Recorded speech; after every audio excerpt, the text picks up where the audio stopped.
Good evening everyone, my name is Rahul. I welcome you all in your teaching world family. 7 PM पर देते हैं हम लोग आज को साइकोलॉजी का प्रैक्टिस सेट।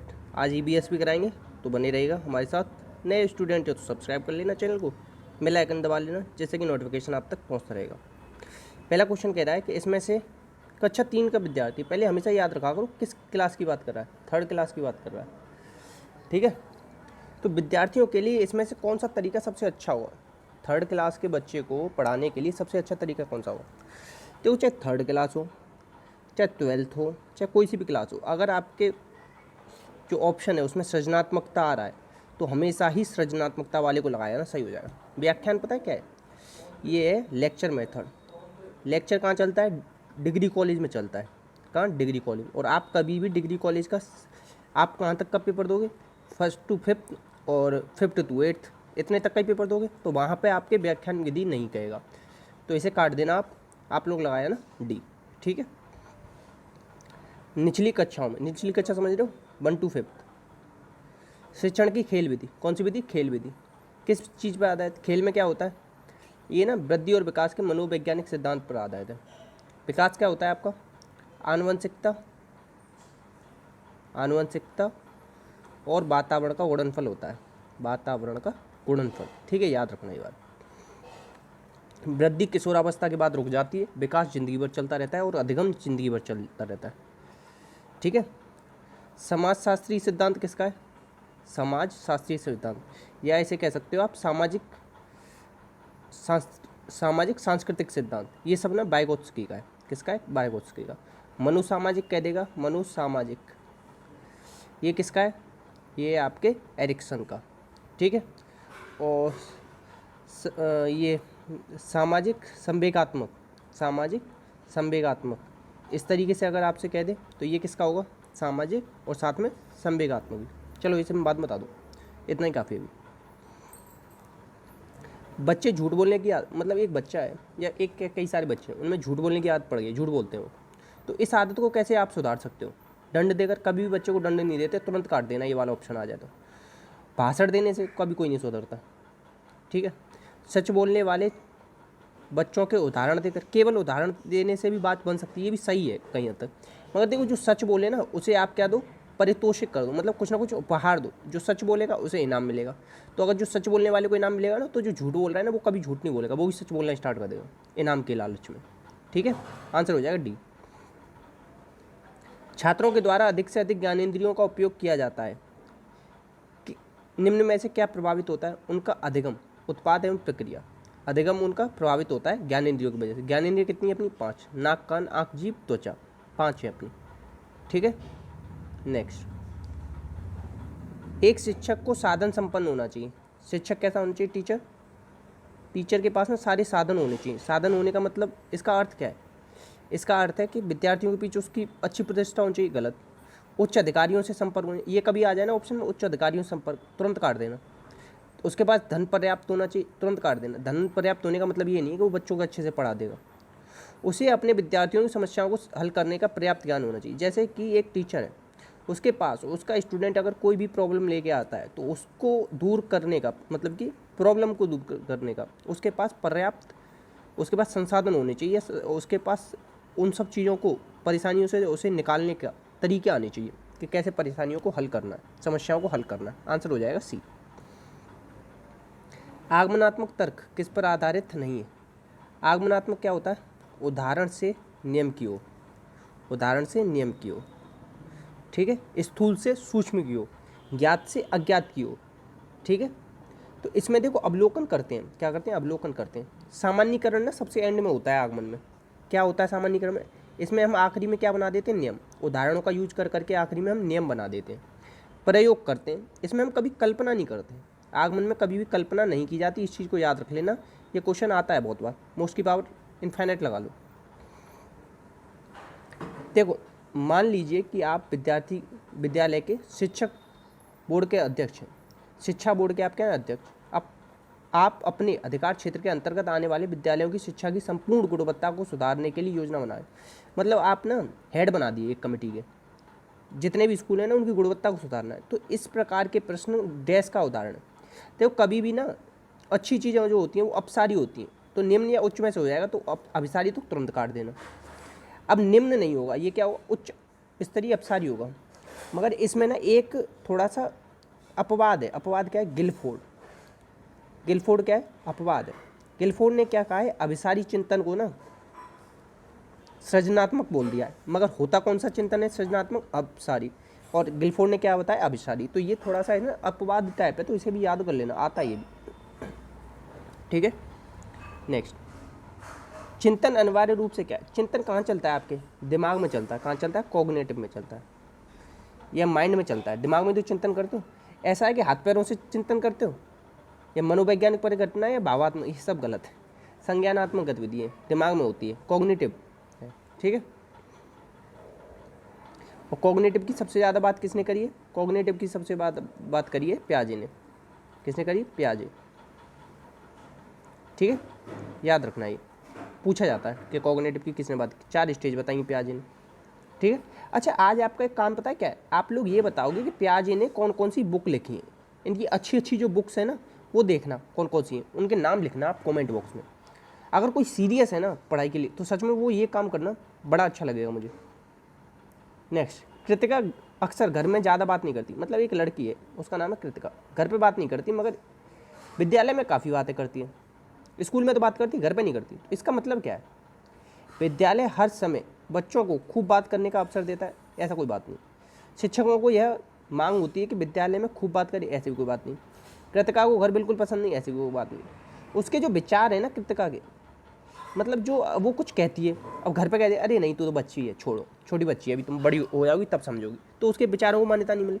मगर जो विद्यालय में ना उसने कुछ कहा, अच्छा शाबाश शाबाश, इस तरीके से टीचर कर देता है ना, तो बच्चों इधर खुद बोलना चाहते हैं, बात करना चाहते हैं, ज़्यादा से ज़्यादा अपने विचार प्रकट करते हैं, ठीक है। तो इस चीज़ को याद रखना, क्योंकि उसके विचारों को मान्यता कहाँ मिलती है, विद्यालय में। 4 का क्या हो जाएगा, डी। पालक का चिंतन किसके द्वारा प्रदर्शित नहीं होता, सजीववाद होता है। सजीववाद क्या होता है, जैसे कि अभी बच्चा गिर गया और उसके ना टेबल से लग गई, टेबल की वजह से गिर गया, तो टेबल को 2 थप्पड़ मार देना और उसे कहना कि अब मत मारना इस बच्चे को, तो फिर वो ना समझेगी कि अब टेबल की भी पिटाई हो गई, जिसने मेरी लगाई तो टेबल की पिटाई हो गई, अब सही। इस तरीके का चिंतन होता है। आत्म केंद्रित होता है, ईगोसेंट्रिक। इसकी बात तो पियाजे ने करी है सेकंड स्टेज में, ये तो होता है। यथार्थवादी होता है, जो सामने दिख रहा है ना उसको देख के चिंतन करते। व्यक्तिगतवाद नहीं होता कभी भी, ठीक है। बच्चे ना मन के सच्चे होते हैं, तो कभी व्यक्तिगतवाद नहीं होता, इस चीज़ को याद रखेंगे, ठीक है। चिंतन के सूचना प्रक्रमण सिद्धांत में, चिंतन का कौन सा सिद्धांत है, सूचना प्रक्रमण सिद्धांत। इसमें निम्न में से कौन सा चरण आता है, इसमें से आता है श्रेणीकरण। चिंतन में क्या है, चिंतन श्रेणी में करते हैं, ठीक है, इस तरीके से याद रखना। अब देखो ये कुछ परीक्षण है, बहुत ज़्यादा पूछे जाते हैं।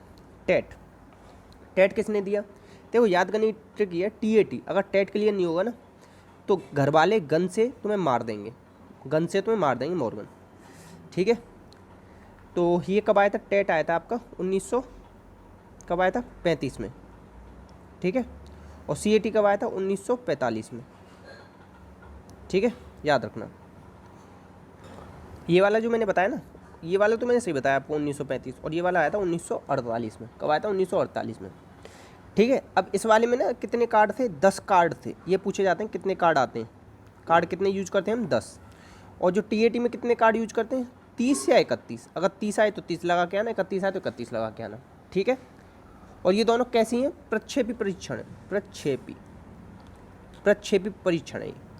और हरमन रोसा, ये बहुत पूछा जाता है। हरमन रोसा क्या है, ये 1921 में आया था। ये डेट वेट जितना बता रहा हूँ सब कुछ लिख लेना, सब कुछ पूछा गया है पेपरों में। इसे ना संस्कृति मुक्त परीक्षण कहते हैं। व्यक्तित्व का संस्कृति मुक्त परीक्षण, व्यक्तित्व का संस्कृति मुक्त परीक्षण 1921 में आया था। 10 कार्ड थे इसमें, कितने थे, 10 कार्ड, ठीक। 5 काले सफ़ेद थे, ये तक पूछ लिया गया, सोचो इतना गहराई में पूछता है, ठीक है। तो इस चीज़ को याद रखें। व्यक्तित्व का संस्कृति मुक्त परीक्षण कौन सा है आपका, है IBT, शाही डब्बा परीक्षण, ठीक है। तो इस चीज़ को याद रखेंगे। अब देखो ये क्वेश्चन और बहुत बार आया है, शब्द साचर विधि। इसमें ये पूछा जाता है कि युंग ने कितने शब्द दिए, तो यंग लोग ना 100 सेंचुरी मारते हैं, तो ऐसे याद रख लो। और यंग ने क्या दिया था, विश्लेषणवाद, विश्लेषणवाद, ठीक है। अंतर्मुखी और बहिर्मुखी 2 तरीके के बताए थे ना इन्होंने, ठीक है। तो इसे याद रखना। और क्या याद रख सकते हो आप, ये याद रखते हो, मोजे जो होते हैं ना, मोजे पैर में पहनने वाले या हाथ में पहनने वाले मोजे, उनके रेट बढ़ गए, मार्ग रेट, इसे याद रख लें, इसे मत याद रखना, इसे भी याद मत रखना, जितना बताया इतना इतना याद रख लें, ठीक है। ईबीएस पढ़ाते हैं अब। तो ईबीएस का आज का पहला क्वेश्चन है कि इसमें से विश्व उष्मायन को पता है क्या कहते हैं? Global warming. ग्लोबल वार्मिंग क्यों हो रहा है? ग्रीन हाउस इफेक्ट की वजह से, ठीक है। ग्लोबल मतलब ये पूरा जो धरती है ना अपनी गर्म हो रही है, ठीक है। ये क्यों होती है? ग्रीन हाउस इफेक्ट की वजह से। ग्रीन हाउस गैसेस कितनी है अपनी? 6। इसका आंसर मैंने आप लोगों को बता दिया, क्या होगा? वायु प्रदूषण, ठीक है। आंसर सी लगा लें, ज़्यादा बताने लायक नहीं है इसमें, ठीक है। और विश्व उष्मायन में अगर कोई कहे ना सबसे ज़्यादा कौन सी गैस मतलब सहयोग करती है, मतलब कि जो नुकसान ही हो रहा है इससे, तो ज़्यादा विश्व उष्मायन होता है ना, तो उससे ना ग्लेशियर पिघल जाते हैं। तो ये इसमें ना कार्बन डाइऑक्साइड आएगी। और इससे भी पहले अगर किसी का नाम लिया जाएगा तो वो है जलवाष्प। इसको हम कंट्रोल नहीं कर सकते, इसको कर सकते हैं कंट्रोल, ठीक है, पेड़ पौधे लगा के। देखो जो हमारे महासागर कितने? 5। ट्रैक क्या है? पैसा, पैसिफिक, अटलांटिक, इंडियन, साउथर्न और आर्कटिक ओशियन, ठीक है, 5 है। तो कितनी पृथ्वी के कितने हिस्से पर महासागर है? तो ये पता है क्या आएगा? 3/4 आएगा। क्या आएगा? 3/4, मतलब कि ये है 71% हिस्से पर, ठीक है। तो आंसर हो जाएगा 3/4 है ये, बी वाला, ठीक है, याद रखना ये ज़्यादा इंपॉर्टेंट क्वेश्चन नहीं है, इसे छोड़ देते हैं। इसमें से वायु प्रदूषण का उदाहरण है, ये पूछ लिया जाता है। वाहन से निकलने वाली गैस, धुआं और कुआसा, और जलती हुई चारकोल वाली गैस, तो उपयुक्त सभी हो जाएगा। और ये क्वेश्चन बहुत आता है कि वाहन से कौन सी गैस जो सबसे ज़्यादा नुकसान करती है? वो है कार्बन मोनोऑक्साइड। ये पता है क्या करती है? हीमोग्लोबिन में मिल जाती, और वहाँ ना आपके ऑक्सीजन को प्रवाहित नहीं होने देती। उससे क्या होता है? तुरंत मृत्यु हो जाती है अगर कार्बन मोनोऑक्साइड ज़्यादा चलेगी तो। इसीलिए जो अंगीठी वगैरह होती है ना, उसको नहीं चलाने देते कमरे में। अगर बंद कमरे में जलेगी तो उसमें घुटन हो जाएगी। नेक्स्ट है कि भारत और दूसरे देश किसके प्रदूषण पर रोक लगाते हैं? कौन सा ऐसा थैला है जिस पर रोक लगाए? तो ये होता है आपका कागज़ का। नहीं, कागज़ तो बहुत जल्दी गल जाता है। नायलॉन का नहीं, चमड़े का नहीं। देखो प्लास्टिक ना कभी भी आपकी ना तो सड़ती है ना गलती है, ठीक है। बहुत ज़्यादा टाइम लगाती है सड़ने में या गलने में, मतलब कि सालों लाखों साल लग जाएंगे अगर प्लास्टिक हो गई तो। ये रीयूज़ भी नहीं हो पाती उतनी ज़्यादा, कुछ ही % प्लास्टिक होती है जो रीयूज हो जाती है। तो इसीलिए हम प्लास्टिक के थैलों पर क्या करते हैं? प्रतिबंध लगाते हैं। नेक्स्ट है कि हवा में उपस्थित ऑक्सीजन का परसेंटेज कितना होता है? ऑक्सीजन होती है 21%, 78% क्या होती है? नाइट्रोजन, 0.03% क्या होती है? ये कार्बन डाइऑक्साइड होती है, ठीक है। और बाकी 0.97% में अन्य गैसें होती है। परम तापमान टेम्परेचर की बात कर रहे हैं। ये क्या होता है? ये केल्विन होता है। क्या होता है? केल्विन, हमेशा याद रखना, पूछा जाता है ये कई बार पूछा गया। परम तापमान, ठीक है। प्रकाश संश्लेषण संपादित होता है। प्रकाश संश्लेषण समझ रहे हो? जिससे पौधे क्या बनाते हैं? भोजन बनाते हैं। पौधे बनाते हैं भोजन। प्रकाश संश्लेषण के लिए आवश्यकता किसकी होती है? सूर्य के प्रकाश की। सूर्य का प्रकाश ये नहीं होगा ना तो आपका खाना नहीं बन सकता। एक क्वेश्चन बहुत आता है कि ऑक्सीजन किससे प्राप्त होती है? तो जो H2O वाटर होता है ना, उससे ऑक्सीजन निकलती है। ये ऑप्शन में दे रखा हुआ, इसे लगा के आना। तो जो प्रकाश संश्लेषण होता है ना, वो केवल हरे पौधों में हो सकता है, क्योंकि हरे पौधों में क्या होता है? क्लोरोफिल होता है, ठीक है। इस चीज़ को याद रख लेना। नेक्स्ट, ध्वनि या ध्वनि प्रदूषण मापा जाता है। ध्वनि की साउंड को किस में नापते हैं हम? डेसिबल में नापते हैं। किस में? डीबी। कभी भी 85 dB से ऊपर की आवाज़ हो गई ना, डीबी, तो वो क्या होता है? प्रदूषण में काउंट होने लग जाती है, ठीक है। किसमें? प्रदूषण में, तो डेसिबल हो जाएगा, ठीक है, याद रखना। और जो ध्वनि प्रदूषण होता है ना, तो ध्वनि प्रदूषण को रोकने के लिए सड़क के किनारे हम क्या लगाते हैं? हम लगाते हैं सीता अशोक के पेड़। किसके? सीता अशोक। ये पूछा जाता है, सीता अशोक पेड़ का नाम भी आया है सीधे सीधे पेपर में। किसका पेड़ लगाते हैं? और जो ये पेड़ लगाए जाते हैं ना इस दोनों तरफ, इसको क्या कहते हैं? इसे कहते हैं ग्रीन मफलर। ग्रीन मफलर, ये क्वेश्चन आएगा आपसे कि ग्रीन मफलर किससे संबंधित है? तो ये संबंधित है ध्वनि प्रदूषण से। सीधे लगा जाना, ठीक है। मैं ये तक बता दूंगा आपको किस तरीके से क्वेश्चन बने हैं, क्योंकि सारे क्वेश्चन ना रिपीटेड पूछे जा रहे हैं। 1% क्वेश्चन आता है नया। इसमें से कौन सी अंतर्राष्ट्रीय संस्था पूरे विश्व में पर्यावरण की सुरक्षा कर रही है? तो पर्यावरण की सुरक्षा कौन सी कर रही है? इस वाले क्वेश्चन को ना अभी आप छोड़ दो, इसमें डाउट है मुझे। अब आप में से किसी को आता है, बिल्कुल कंफर्म है, तो आप बता देना। मुझे ये WWF लग रहा है, ठीक है, वर्ल्ड वाइल्ड लाइफ फंड। बाकी अगर आपको आता है तो आप बता दें, नहीं तो मैं इसे चेक करके बता दूंगा आप लोगों को, ठीक है। नेक्स्ट, कीटनाशकों में अत्यधिक इस्तेमाल से क्या होगा? अत्यधिक अगर इस्तेमाल करेंगे कीटनाशक पता है क्या होता है? DDT। इस पर तो वैसे अब बैन लग गया 1985 में, मगर इसी तरीके के जैसे गांव में होता है ना, गांव में खेती होती है, खेती में हम खाद वगैरह डालते हैं, कीटनाशकों का यूज करते हैं, कीड़े ना लग जाए।